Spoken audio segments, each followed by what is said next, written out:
गुरुवे गौरचंद्राय राधिकाय तदाल्य कृष्णाय कृष्णभक्ताय तद्भक्ताय नमो नमः। अज्ञानतिमिरान्धस्य ज्ञानञ्जनशलाकया चक्षुरुन्मीलितं येन तस्मै श्रीगुरुवे नमः। गुरुवे गौ नमः। ओं विष्णुपादाय कृष्णप्रेष्ठाय भूतले श्री श्रीमद्भक्तिवेदांत श्रीधर गोस्वामीति नामिने नमः। ओं विष्णुपादाय श्रीराधिकाय प्रियात्मने श्री श्रीमद्भक्तिवेदांत श्रीनारायण गोस्वामीति नामिने श्रीकृष्ण लीला कथने सुदक्षम औदार्य माधुर्य गुणश्च युक्तम वरम वरेण्यम पुरुषम महांतम नारायण तम शीर्षा नमामि। सुप्रतम मैं मेरे गुरुदेव पूज्य पाद परिवृजकाचार्य तिदंडी स्वामी ओम विष्णुपाद अष्टोत्तर सत श्री श्रीमद् भक्ति वेदांत श्री श्रीधर गोस्वामी महाराज जी के श्री अभय चरण सरोज में अनंत कोटि दंडवत प्रणाम ज्ञापित करती हूँ। तदुपरांत मेरे परम गुरुदेव नित्य लीला प्रविष्ट ओम विष्णुपाद अष्टोत्तर सत श्री श्रीमद् भक्ति वेदांत श्री नारायण गोस्वामी महाराज जी के श्री अभय चरण सरोज में अनंत कोटि दंडवत प्रणाम ज्ञापित करते हुए उनसे अहेतु की कृपा की वांछा करती हूँ। उपस्थित समस्त वैष्णव जनों को मेरा दंडवत प्रणाम।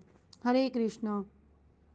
जैसे कि जो मेरे परम गुरुदेव हैं ओम विष्णुपाद अष्टोत्तर श्री श्रीमद् भक्ति वेदांत श्री नारायण गोस्वामी महाराज जी के विषय में उनके बारे में बोलने की मेरे में कोई योग्यता तो नहीं है, लेकिन श्री गुरुदेव के मुख से और अनंत कोटि मतलब अनंत वैष्णवों के मुख से मैंने उनके विषय में बहुत कुछ श्रवण किया है और श्रवण करते करते उनसे मेरी इतनी प्रीति हो गई है कि मैं उसके बारे में बता नहीं सकती। गुरुदेव, मैंने अभी जब नवदीप परिक्रमा में हम गए थे तो वहाँ पर संजय प्रभु जी के द्वारा मैंने थोड़ा सा कुछ जो श्रवण किया है उसके बारे में मैं बताने का प्रयास करती हूँ कि एक बार जो हमारे परम गुरुदेव हैं वे क्या करते थे, वे हर जो भी हमारी ब्रजमंडल परिक्रमा गौरमंडल परिक्रमा जो भी परिक्रमा होती थी उन्हें बड़े ही उत्साह के साथ में करते थे। तो गौर पूर्णिमा के दिन तो विशेष करके वे बड़े उत्साह के साथ ही उस पूर्णिमा को मनाते थे। एक समय क्या हुआ कि 2010 में गौर पूर्णिमा से एक दिन पहले श्री परम गुरुदेव जो है वे अस्वस्थ हो गए और उस समय क्या था कि जिस व्यक्ति को भी हरि नाम लेना होता था उनके नाम लिखे जाते थे।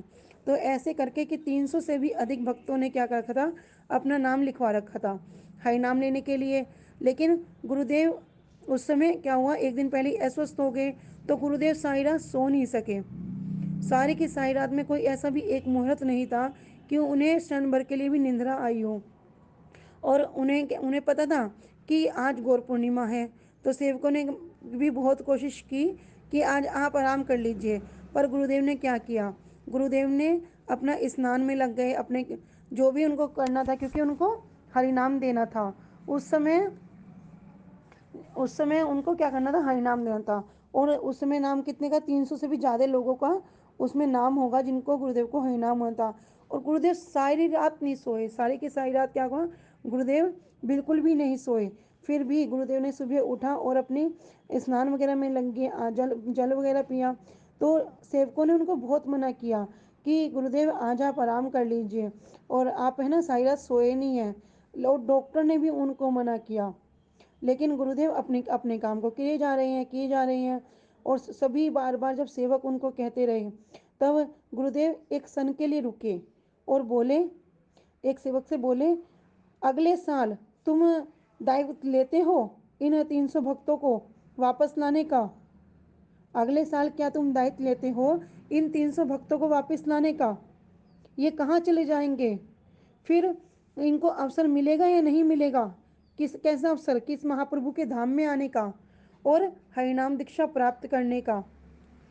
तो जब शिल जो हमारे शिल परम गुरुदेव हैं उन्होंने इस प्रकार कहा तो उसके बाद 3 घंटे भी से भी ज़्यादा एक स्थान पर बैठकर परम गुरुदेव ने उनको, जो मेरे परम गुरुदेव हैं, उन्होंने सबको क्या किया, दीक्षा दिया।